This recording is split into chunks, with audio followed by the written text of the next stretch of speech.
Hello. Hi, everyone. My name is Erin. I am a professor at INSEAD, which is a business school outside of Paris. I study culture in the workplace, and today we are going to be talking about national cultural differences and how they impact our effectiveness when we are working in these fabulously international situations that many of you are working in. Okay, now, as you're looking at the country positions, they are in different colors. The colors don't mean anything, they're just regional. So, for example, I have Europe in gray, or the Americas in blue, but I did want to show you some things. One thing I wanted to show you is that all Anglo-Saxon cultures are falling to the left-hand side of the scale. English is a more literal language than many other world languages, with less opportunity or necessity to speak or read between the lines. But then even within this cluster, we can see a lot of difference, right? The UK is the highest context of this cluster, and then the US is the lowest context culture in the world. Maybe you can already start thinking about why. We'll come back to that. Now, when it comes to sense of humor, I actually think the UK is much further to the right. I was in London a couple of weeks ago, and every time I'm in London, my British students, they're saying things, and I think it's a joke, but I'm not sure, so I don't dare laugh.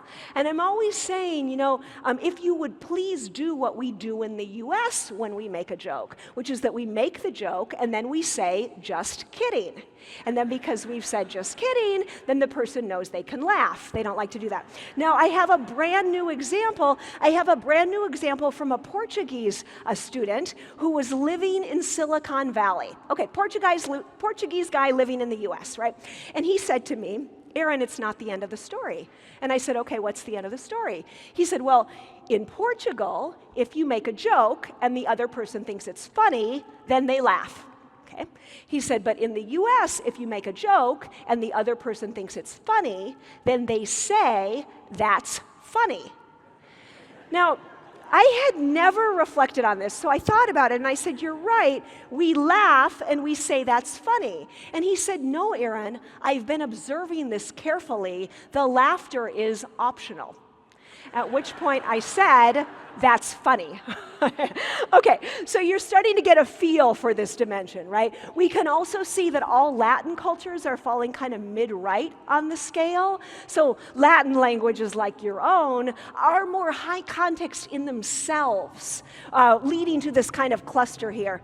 And then if we move further over, we could see that Asian and African cultures are falling further to the right. The languages over here tend to be more high context. For example, in India, in Hindi, the word kal, K-A-L, means both tomorrow and yesterday. So I don't know if you've meant tomorrow or yesterday by just the word. I have to hear the word in the context in order to understand what you meant by the word, right? And that's what we mean by a higher context language. I really enjoyed being with you. Thank you very much.